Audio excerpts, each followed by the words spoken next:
কিয়ামতের ঘণ্টাধ্বনি বাজছে, মুসলিমদের জন্য চূড়ান্ত সতর্কবার্তা। চোখ খুললেই কিয়ামতের আলামত। আসসালামু আলাইকুম ওয়া রাহমাতুল্লাহ। প্রিয় দর্শক, ইসলাম অ্যান্ড লাইফের আজকের আয়োজনে আপনাকে স্বাগতম। আজ আমরা এক গভীর আলোচনার মধ্যে প্রবেশ করছি।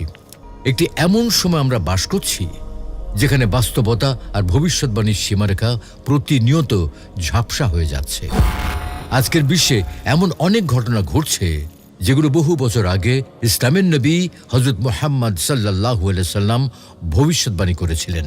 আমাদের চারপাশে ছড়িয়ে পড়েছে অন্যায়, অশান্তি, যুদ্ধ, প্রযুক্তির অপব্যবহার এবং মুসলিম উম্মার অভ্যন্তরীণ ভাঙন।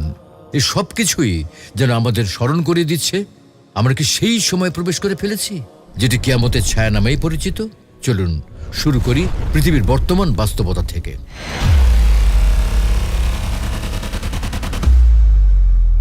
ইউক্রেন রাশিয়া যুদ্ধ, গাজা ও ফিলিস্তিনে গণহত্যা, ইয়েমেন, মিয়ানমার ও সুদানে মানবিক বিপর্যয়, এই সকল ঘটনাগুলোর ভেতরে আমরা দেখতে পাই মুসলিম উম্মার নিঃশব্দ উপস্থিতি। আর বর্তমান সময়ের সবচেয়ে আলোচিত ও উদ্বেগজনক বিষয় হল ইসরায়েল ও ইরানের উত্তপ্ত যুদ্ধাবস্থা।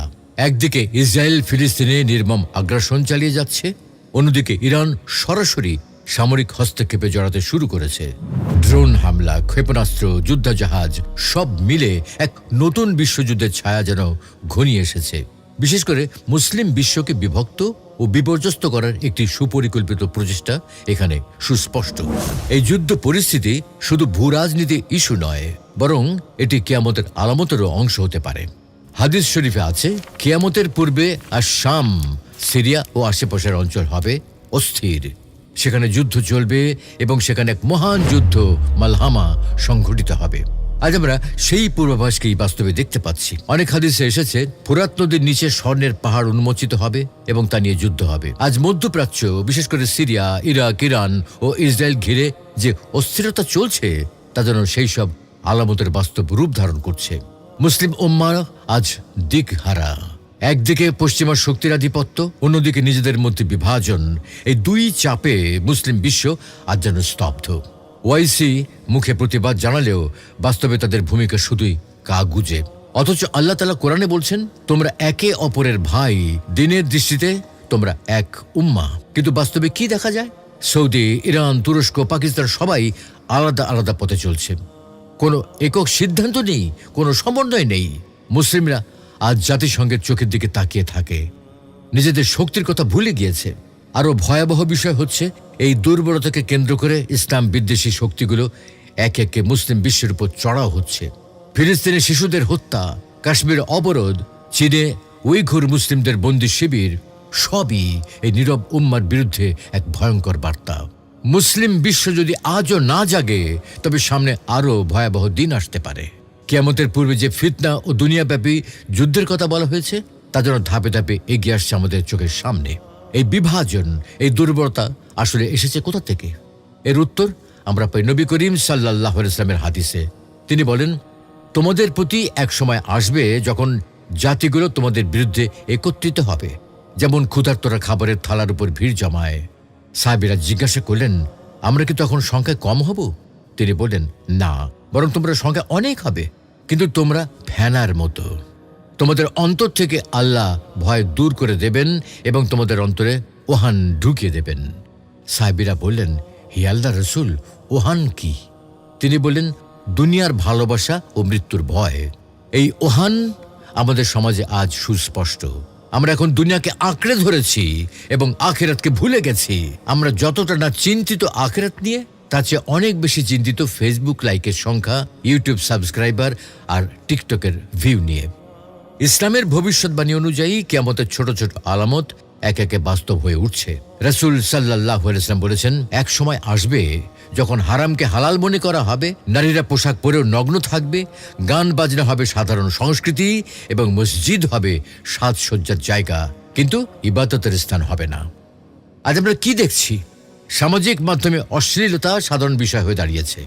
মুসলিম তরুণ তরুণীরা নিজেদের জীবন আদর্শ বানাচ্ছে এমন মানুষদের যারা ইসলাম বিরোধী, চরিত্রহীন এবং ধর্মহীন। ফ্যাশনের নামে চলছে শরীর প্রদর্শনের প্রতিযোগিতা। আমাদের সন্তানরা জানে না ঈসা আলাইহিস সালাম কে ছিলেন, কিন্তু জানে কে সবচেয়ে বিখ্যাত গেমার, ইউটিউবার কিংবা অভিনেতা। কিয়ামতের আরেকটি বড় আলামত হলো ইলমের উঠিয়ে নেওয়া। আজ ইলম থাকা সত্ত্বেও তার উপর আমল নেই। ইসলাম সম্পর্কে জানার আগ্রহ কমে যাচ্ছে, বিশেষ করে তরুণদের মাঝে। অনেকেই দিনের খোঁজ না করেই নিজেদের মন মতো ইসলাম বানিয়ে নিচ্ছে। কেউ বলছে ইসলাম হচ্ছে শুধু মন ভালো রাখা, কেউ আবার বলছে ধর্ম ব্যক্তিগত ব্যাপার। অথচ ইসলাম ব্যক্তিগত জীবন থেকে শুরু করে রাষ্ট্রীয় পর্যায় পর্যন্ত সব কিছুর জন্য দিক নির্দেশনা দিয়েছে। আরেকটি ভয়াবহ দিক হলো প্রযুক্তির অপব্যবহার।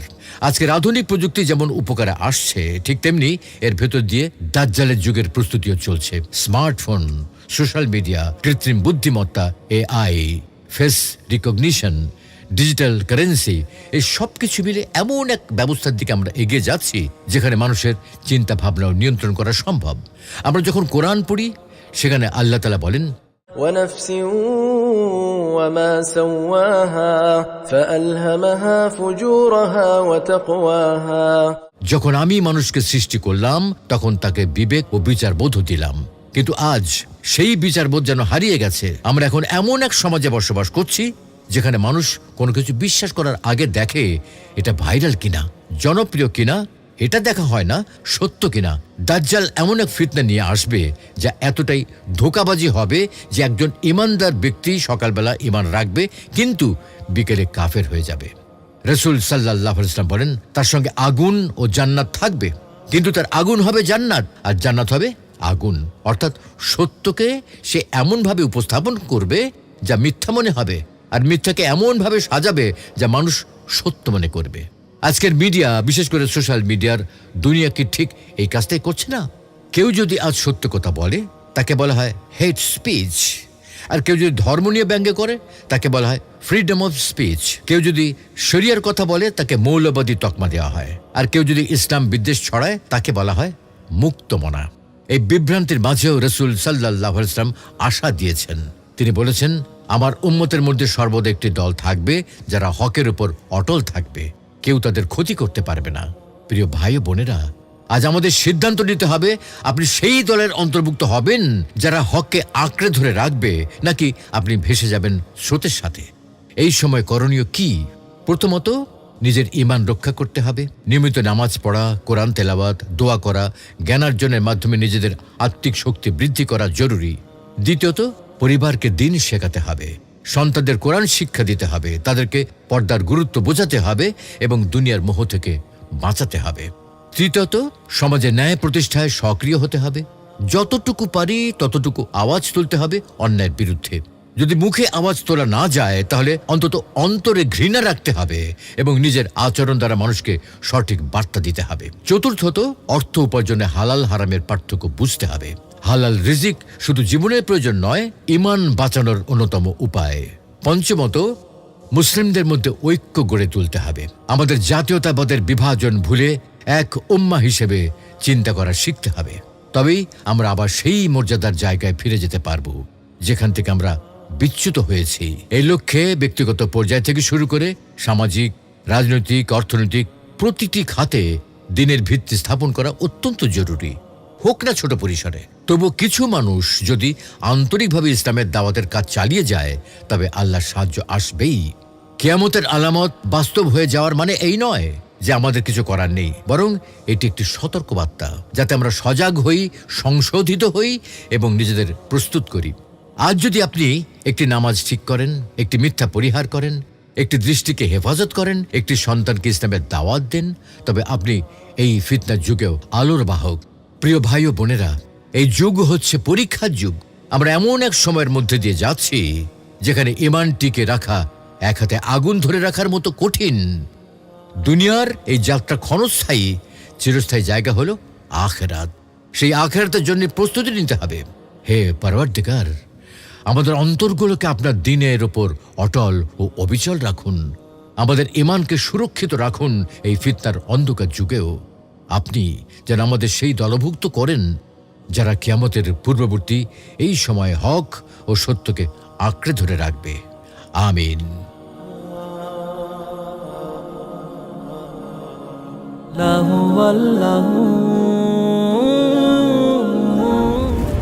মহাবিশ্ব সৃষ্টির পূর্বে আল্লাহ কি করতেন? কবরের আযাব কি শুধু আত্মার উপরে হবে? ওগো কমলে ওয়ালা নবী সাল্লে আলা দোয়া কি মানুষের ভাগ্য পরিবর্তন করতে পারে?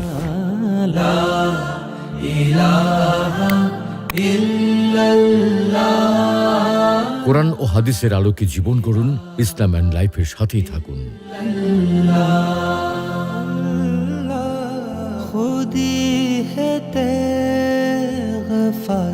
ইসলাম and life, ultimate path of light.